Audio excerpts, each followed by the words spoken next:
welcome to a brand new Liverpool news video where we will have to talk about Jurgen Klopp and FSG and also what Hamann said, because Hamann claimed that Jurgen Klopp's time at Liverpool could be nearing the end, and he's a former Liverpool player, but Jurgen Klopp responded to his comments in a quite fiery press conference, which we will talk about a little bit later. But just to caveat, and my thoughts are, we should back Jurgen Klopp 100%, and the owners are who should be coming near the end, because the owners are not backing Jurgen Klopp in the transfer market. We have a 20 million net spend throughout Jurgen Klopp's 7 years. And that's just not enough to keep up with Manchester City, who are cheating and bribing their way to the top of English football. But that's a whole another conversation. I made many videos on Man City already. But my point is, it's FSG who should be going and not Jurgen Klopp. But let me know, where do you stand? Do you think Jurgen Klopp could be nearing the end? Do you think the owners would dare to sack Jurgen Klopp in this tumultuous season? And also, what do you think about Hamann? And also another caveat before we get into this video is that Hamann wanted to be on the backroom staff at Liverpool when the owners, or when Jurgen Klopp came in, when the owners appointed Jurgen Klopp, Hamann wanted to get on the Jurgen Klopp coaching team, and he was swiftly rejected because he just doesn't have the expertise like Jurgen Klopp's assistant managers, assistant coaches have. And since then, Hamann has a grudge against Jurgen Klopp, and he has spoken out many times negatively about Jurgen Klopp or Jurgen Klopp's methods. So that's where this is coming from. He is basically salty that he got rejected by Jurgen Klopp back in the day, and he's still holding this grudge. And Hamann claims that there are little signs that the tide is turning against Jurgen Klopp after the miserable start to the season. And he said at some stage, I think we will have the discussion about the manager, and I'm not sure how far we are off that. He said that he feels he's right man to do it, and I see little things like Jordan Henderson seeing his number going up, basically getting substituted, and reluctantly taking his armband off and coming off, shaking his head. This is something that we haven't seen at Liverpool for 5 years. Maybe these are little signs that people have little problems with the team or even the manager. That's actually not true. That's a categorical lie. We have seen many times, for example, Sadio Mane was furious when he was taken off by Jurgen Klopp. No football player who loves to play football wants to be taken off, especially when the team is not in a comfortable winning position. So Henderson not being happy about being substituted is nothing new. Hamann said the dynamics at Liverpool are no different to anywhere else, and if the results aren't there, then the manager will come under pressure. As a big team, you are always in transition, but Liverpool have been at the top of their capacities for the last 3 or 4 years. What they have achieved and what they did last year was second to none. I don't think that will be achieved ever again, to be within 7 days of winning a quadruple, winning all 4 trophies. And I think that psychologically it was always going to be a tough season to follow that up. If you look at Arsenal in the second half, they were everything that Liverpool were 4 or 5 years ago. They were breathtaking going forward. Every time they did go forward, you felt that something was going to happen. This Liverpool team looks tired, they look pedestrian, and they just look flat, not fat, but flat. I'm not sure where the spark is going to come from, because they have won games in the past. I agree with the last statement that Liverpool look tired, look pedestrian, but I think with Konate coming back into the center of defense, he's a younger, more energetic and more athletic and also faster centre-back than Matip or even Van Dijk. Van Dijk is maybe slowing down above 30 years old. That's possible. Or maybe doesn't want to get another serious injury before potentially his last World Cup, he feels. So maybe subconsciously, not unconsciously, but subconsciously, maybe Van Dijk wants to protect himself a little bit from injury, so he's not going 100% into tackles and challenges. And Hamann was very blunt in that I wouldn't write Liverpool off, but my imagination doesn't let me see where the spark is going to come from in the next few weeks. Well, this came just before the Rangers game, and then Liverpool answered Hamann emphatically with a 7-1 drubbing of Rangers. I know it's only Rangers, and there were worrying signs defensively still in the first half. But I think Liverpool have turned the corner, and this second half performance definitely lifted the mood. Darwin Núñez is now buzzing. He's full of confidence because he scored against Arsenal, he scored against Rangers. Mo Salah is back. He has scored the fastest Champions League hat-trick, and you know how perfectionist Salah is. You know how much it means to break individual records, to set new individual milestones and records. So Salah is always keeping track of that. So he will be delighted with holding the new Champions League record of the fastest ever hat-trick in Champions League history, which is absolutely magnificent. And Jurgen Klopp was very angry and very furious about the journalist asking about Dietmar Hamann's question. He said that Hamann's words shouldn't be a topic of conversation at the Liverpool press conference because he doesn't have any credibility. And he's right, Hamann has lost all credibility in the last few years. He has talked a lot of nonsense in the last few years. But I still wanted to talk about this because the topic itself is interesting, and the point of view of different people having different opinions, that's what football is all about. It has been always about opinions, and I wanted to give mine in reflection of what Hamann said. And Jurgen Klopp responded when he was asked whether Liverpool needed a spark, according to Dietmar Hamann. Who said that? Didi Hamann? Oh great, a fantastic source, well respected everywhere.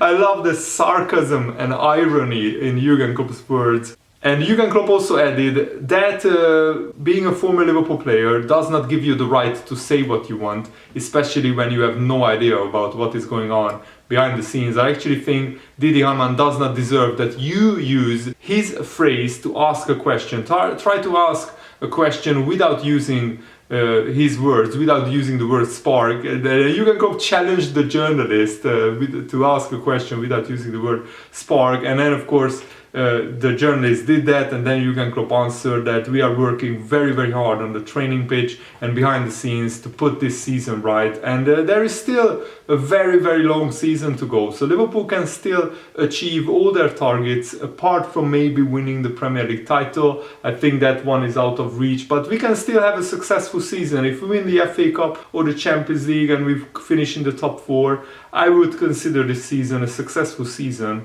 But of course we want one of the big ones, and I think because the Premier League is gone, probably Liverpool need to just secure top 4, try and go all out to win the Champions League. And maybe not being in the title race could help Liverpool in the spring, when hopefully we will be back in the top 4 and maybe a 7-8 points off Man City. We can concentrate on the Champions League and put basically all of our eggs into the Champions League basket. And even though Danny Murphy, who is also a pundit, doesn't want Jurgen Klopp to leave Liverpool anytime soon, he already talked about who the next manager might be at Liverpool. I don't think Steven Gerrard or Xabi Alonso would be the worst choices to become next Liverpool managers. I don't think either of them have probably done just enough yet to warrant that.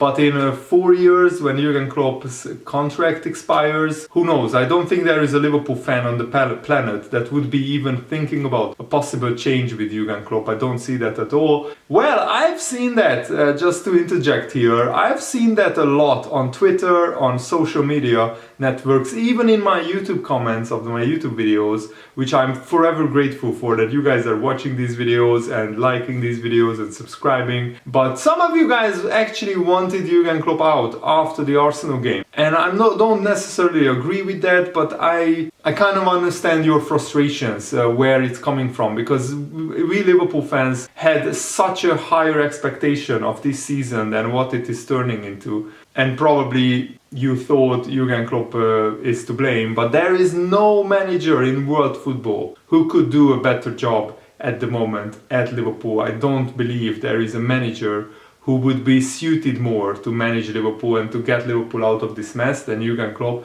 That's my honest, truthful opinion.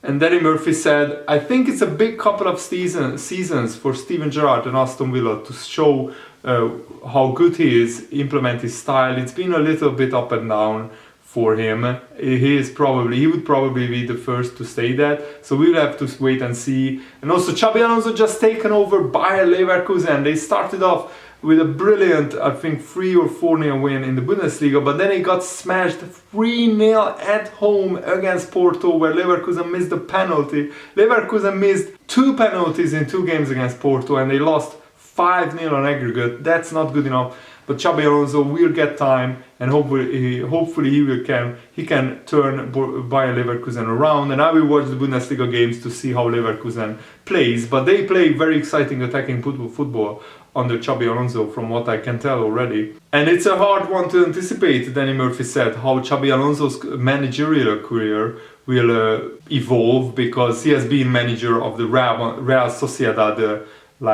youth team or second team. And then Murphy is talking about long term, that both managers, Xabi Alonso and Steven Gerrard, could be in contention maybe one day in the long future, in 4, 5, 6 years, who knows, when Jurgen Klopp eventually leaves Liverpool. But I really hope that he will extend his current new contract as well in 3 or 4 years. I think Jurgen Klopp and his family have fallen in love with Liverpool, the city, with Liverpool, the football club, with the fans, with everything. The whole journey that Liverpool have been on under Jurgen Klopp is like a fairy tale, and it's an absolutely magnificent story and a magnificent journey. And hopefully Jurgen Klopp and his family will be part of Liverpool and Liverpool FC for many, many years to come. And Gary Neville pretty boldly predicted that Liverpool won't make the top 4, but I wouldn't pay too much attention to Gary Neville's Premier League predictions, because last season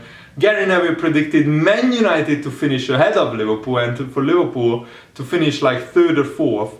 Many pundits didn't even predict Liverpool to finish 2nd in the title race last season, never mind even like winning it.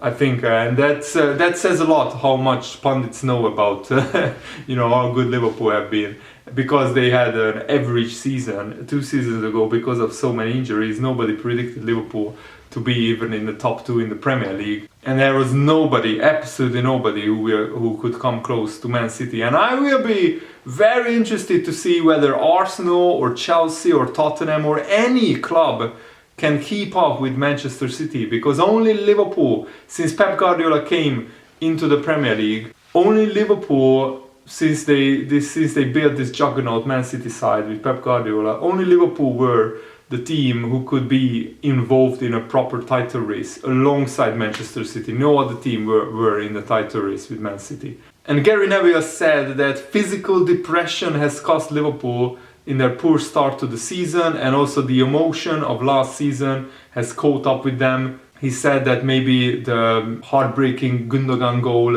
against Aston Villa, which won Man City the title, has broken Liverpool's spirit. I'm not sure if I agree with that. I think maybe that might be subconscious a little bit, but consciously I don't think Liverpool players are thinking about that. And I think we will get over that pretty quickly and start winning games in the Premier League. Maybe not starting on the weekend because we play Man City, but after that I expect Liverpool to start winning games in a row again. Gary Neville said, "I've praised Liverpool and Jurgen Klopp for the last 5-6 years. It's been off the scale, the levels they have reached, but I felt before the game Arsenal fans were expecting to win. I'm not talking about playing badly, I'm talking about the physical depression in their performance seemed alarming to me. When Jurgen Klopp first came in, the first 2 years were frantic. It wasn't really a polished team, it was just brilliant to watch and exciting. They scored a lot of goals, they conceded a lot, and then they became good at possession, and you had the pressing, the counter-attack. They like the slow game now. But the frantic the pressing has gone. That was everything to me about the Klopp team. The emotion of last season is just catching up with them, not having anything in the tank this season. It looks like I can look back on moments where that's happened. Jurgen Klopp has just been punching above his weight for so long when you look at the net spend of all the other teams. And what he has achieved has just been off the scale to be competing with that Man City team. I don't think Liverpool will finish in the top 4 and Arsenal could still drop out, Gary Neville said, but this season is a marathon more than most. The momentum will keep swinging back and forth because of the World Cup. It's a disrupted season, nothing has really got started yet. Coming back from the World Cup, everything could be completely different, and I think Man City and Liverpool will be particularly strong after the World Cup because both Haaland and Salah the two best players in those two teams will be well rested after the World Cup. And Gary Neville said, if Liverpool need to reboot, I would change the squad and keep Jurgen Klopp. You don't get many Jurgen Klopps in the world. There's very few, if any, Jurgen Klopp type managers that suit our football club this well anywhere in the world. Liverpool at this moment have got an aging team, and they do need to fix that. And that's the manager's job, but for me it should be change the players, don't change the manager. I think this was said by someone at Redmond TV and not Gary Neville itself, because he's talked about our team, and I don't think Gary Neville would say that about Liverpool. But it's a very interesting viewpoint, and I just wanted to share that. I think Liverpool need a major overhaul in terms of the squad. We need to get rid of Henderson, Milner, maybe Oxlade-Chamberlain, and maybe Naby Keita. I don't know whether we will keep him or not. Depends on how many games he can play between now and the end of the season. But I would buy 2 or 3 really awesome midfielders. Somebody who is like 25, 26, maybe 24 years old, who is either in the peak of their careers or entering the peak, and who could walk into the starting 11 and improve Liverpool. I mean, don't tell me there is no midfielder who is better than Jordan Henderson in Europe right now, who is available in January, because I don't believe that. That's utter nonsense. That's my opinion. Let me know what is yours in the comments below, and thanks for watching, guys. Hope you enjoyed this. Have a nice day. See you later. Goodbye.